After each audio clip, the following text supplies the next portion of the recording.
Assalamualaikum warahmatullahi wabarakatuh. Kita bertemu kembali untuk materi selanjutnya yang akan Ibu jelaskan, yaitu sel elektrolisis dan hukum Faraday. Ya, jadi di sini sel elektrokimia yang kedua. Kalau kemarin kita sudah bicara sel volta, sekarang kita bicara sel elektrolisis dan kita mengakhirinya dengan stokiometri yang berhubungan dengan reaksi redoks itu sendiri, baik sel volta maupun sel elektrolisis, yaitu kita menggunakan hukum Faraday. Oke, untuk yang pertama,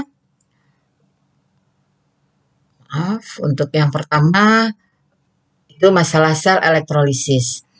Ingat kemarin kalau pada sel volta yang diprinsipkan pada sel volta itu adalah reaksi redoks yang spontan. Jadi bagaimana caranya supaya reaksi redoks itu spontan, sehingga dengan reaksi redoks yang spontan bisa menghasilkan listrik. Nah, ini kebalikan dari sel volta, yaitu sel elektrolisis. Di sini justru yang terjadi adalah redoks yang tidak spontan. Kenapa? Karena untuk terjadinya reaksi-reaksi redoks tersebut diperlukan terlebih dahulu listrik.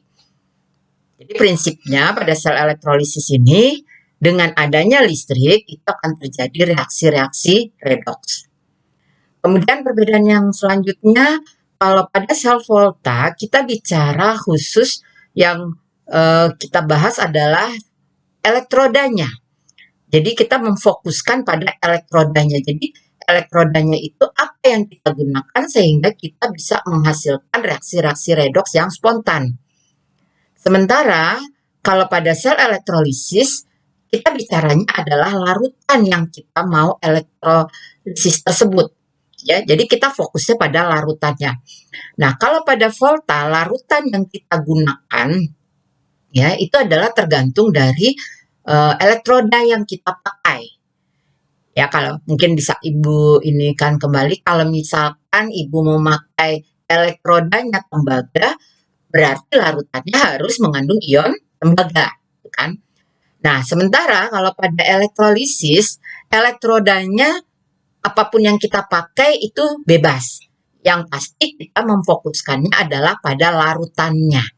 Dan larutannya ini bersifat elektrolit, ya, bersifat elektrolit. Jadi elektrolisis, ingat, di kelas 11 juga dulu ada reaksi-reaksi yang dikatakan hidrolisis, ada kata katalisis. Nah, kata katalisis ini artinya adalah menguraikan. Maka sel elektrolisis ini pun juga berarti menguraikan, ya, menguraikan suatu larutan yang sifatnya elektrolit. Nah, kemarin pada volta, Ibu tadi katakan bahwa elektroda yang kita pakai itu adalah elektroda-elektroda logam yang akan menghasilkan listrik tersebut. Sementara kalau pada sel elektrolisis, ini kita memakai elektroda apa saja. Dan logam, kalaupun memakai logam, bisa memakai logam apa saja. Ya, artinya elektrodanya tuh bebas. Nah, nanti elektrodanya apakah akan memberikan pengaruh atau tidak, itu kita bisa lihat nanti pada reaksi yang bisa terjadi. Ya, nah itu perbedaan antara sel elektrolisis dengan sel volta. Kemudian yang mendasar lagi adalah pada sel volta, katoda itu kutub positif, ya kan? Berarti reaksi-reaksi reduksi terjadinya di kutub positif. Sementara anodanya adalah sebagai kutub negatif, artinya reaksi-reaksi oksidasinya terjadi di kutub negatif. Nah, elektrolisis kebalikan dari volta tadi.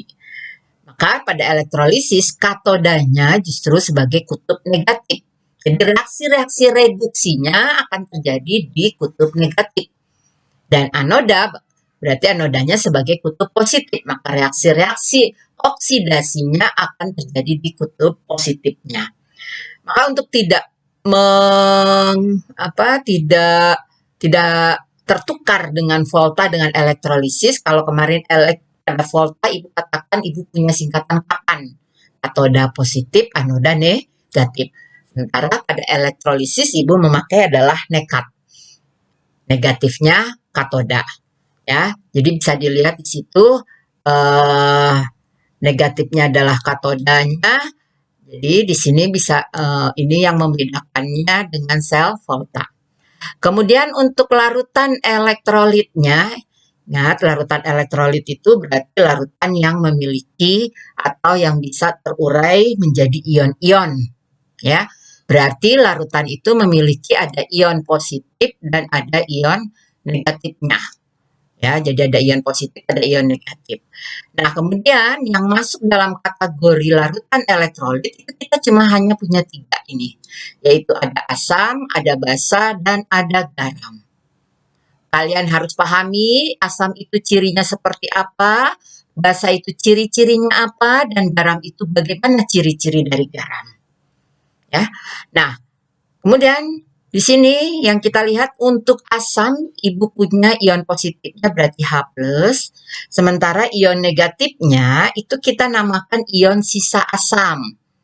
Ya, bisa di sisa asam atau katanya juga ada karena sisa asam ini berarti berupa non logam. Boleh.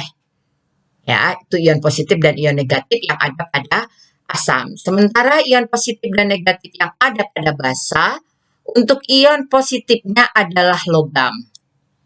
Satu-satunya basa yang tidak mengandung ion logam adalah, kalian coba cari jawabannya.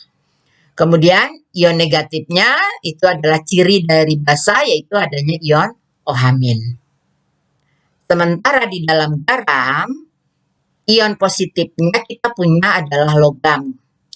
Dan ion negatifnya adalah sisa asam atau yang berupa tadi non logam. Karena garam ini sendiri dibentuknya adalah kation, ya, adalah membentuk dari kation basa dengan anion asam. Ya, ini yang membentuk garam. Oke?